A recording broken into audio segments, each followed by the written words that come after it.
Hello everyone. आज की हमारी वीडियो का टॉपिक है इलेक्ट्रिक फील्ड यानी वैद्युत क्षेत्र। ठीक है, माना हमारे पास कोई आवेश है Q, ये पॉजिटिव यानी धनावेश Q है। अब ये अपने चारों ओर क्या कर लेता है, माना कोई इलेक्ट्रिक इन्वायरमेंट यानी वैद्युत परिवेश उत्पन्न कर लेता है। ठीक है, माना इसके चारों ओर क्या है, यहाँ तक इसका प्रभाव है इस आवेश का। ठीक है, अब हमारे पास कोई दूसरा चार्ज है Q0, इसको हम टेस्ट चार्ज ले लेते हैं क्योंकि हम इसके कारण इस पे टेस्ट कर रहे हैं। तो माना Q0 एक कोई दूसरा आवेश है।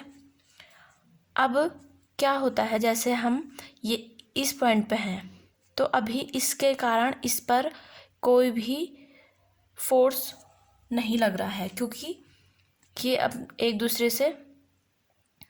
दूसरे के प्रभावित क्षेत्र से दूर हैं। अब माना क्या हुआ कि ये Q0 यहाँ से इस पॉइंट से आके इस पॉइंट पे आ गया। ठीक है, माना वो इस पॉइंट पे आ गया, इसकी यहाँ पे इसका प्रभाव क्षेत्र है यानी Q0 यहाँ पे आ गया। अब जैसे ही Q0 यहाँ पे आया इस पॉइंट A पे, तो क्या ये पॉजिटिव है माना Q0, तो ये Q0 इस धनावेश के कारण क्या होगा, इस पे रिपल्सिव फोर्स लगेगा यानी ये इसको प्रतिकर्षित करेगा, इसको इस साइड के लिए इसको प्रतिकर्षित करेगा।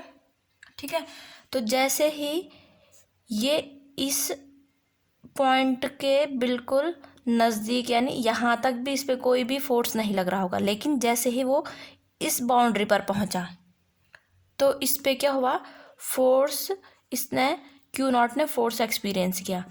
तो इसके अंदर, ठीक है, इस बाउंड्री से लेकर इसके अंदर तक ये इसका इलेक्ट्रिक फील्ड यानी Q0 का वैद्युत क्षेत्र होगा, जहाँ पर कि कोई अन्य जो चार्ज है, ठीक है, वो बल का अनुभव करता है। ठीक है, an electric environment in the surrounding space of any charge where other charge experience force. ठीक है, किसी आवेश द्वारा उत्पन्न कोई वैद्युत परिवेश जहाँ की कोई अन्य जो आवेश है वो बल का अनुभव करता है, वो कहलाता है वैद्युत क्षेत्र। ठीक है, अब इसके बाद आता है वैद्युत क्षेत्र तीव्रता यानी इलेक्ट्रिक फील्ड इंटेंसिटी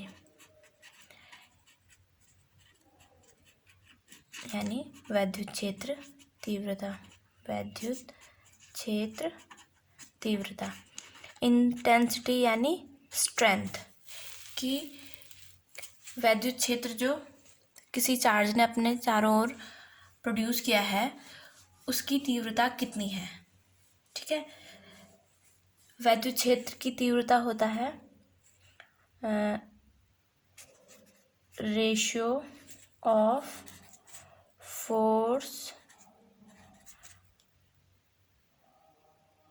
F जो कि एक्सपीरियंस किसके द्वारा किया जाता है, by test charge Q0 and Q0 to the Q0 itself.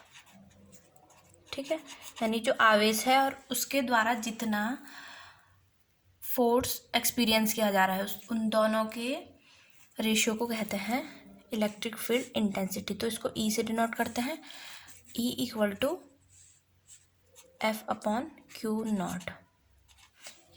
ये किसका अनुपात है, F और Q0 का।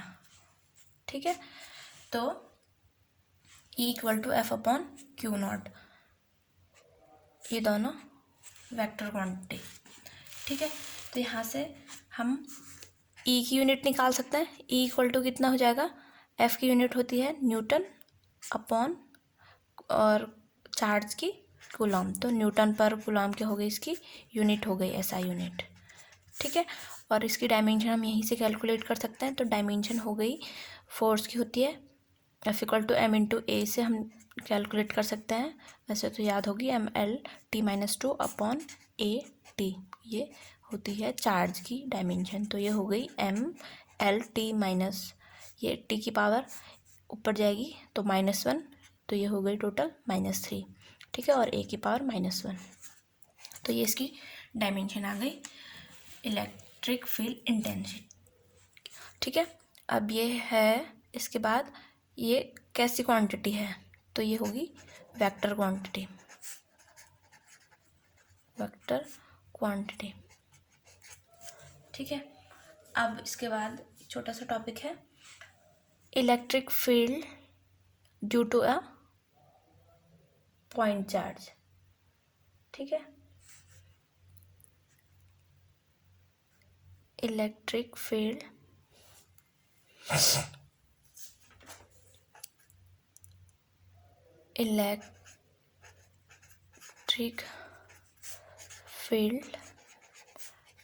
Due to a point charge. ठीक है, माना हमारे पास कोई पॉजिटिव चार्ज है, इससे r डिस्टेंस पे हमारे पास क्या है, Q0 कोई टेस्ट चार्ज है। ठीक है, अब इसके कारण इसकी हमको निकालनी है इलेक्ट्रिक फील्ड इंटेंसिटी। तो E=F/Q0 का हमारे पास फॉर्मूला है, तो E=F/Q0 है ना। तो अब हम यहाँ पे से F की वैल्यू हमें पता है कूलॉम फोर्स से 1/4πε0 Q एंड Q0, जिन दो चार्जेस के बीच में हमको फोर्स कैलकुलेट करनी है, एंड r²। ठीक है, तो F की वैल्यू हम इसमें रख देते हैं। तो E= कितना आएगा, 1/4πε0 Q0 upon r² upon Q0। तो Q0 से Q0 कैंसिल, तो E की वैल्यू कितनी आ गई, 1/4πε0 Q अपॉन r²। ठीक है, तो ये आ गया हमारा E। तो ये है electric field intensity due to a point charge, यानी किसी बिंदु आवेश के कारण वैद्युत क्षेत्र तीव्रता। ठीक है, अब माना हमारे पास किसी सिस्टम में बहुत सारे चार्ज हैं, तो उनके कारण उनकी अलग अलग इंटेंसिटी आएगी। तो उन चार्जेस की जो नेट इंटेंसिटी होगी, यानी जो परिणामी तीव्रता होगी, वो होगा उन चार्जेस के कारण जो अलग अलग इंटेंसिटी आई है उनके योग के बराबर। तो हम लिख सकते हैं E=E1। ठीक है, माना Q1 चार्ज की इंटेंसिटी प्लस E2 Q2 के कारण प्लस E3 Q3 चार्ज के कारण इंटेंसिटी, और ये माना हमारे पास N चार्जेस हैं, तो EN हमारा इलेक्ट्रिक फील्ड इंटेंसिटी आ गई। तो हम जो नेट हमारे पास जो E net electric field intensity आएगा, वो उनके सम के इक्वल होगा। ठीक है, तो ये हो गया हमारा electric field intensity. Thank you.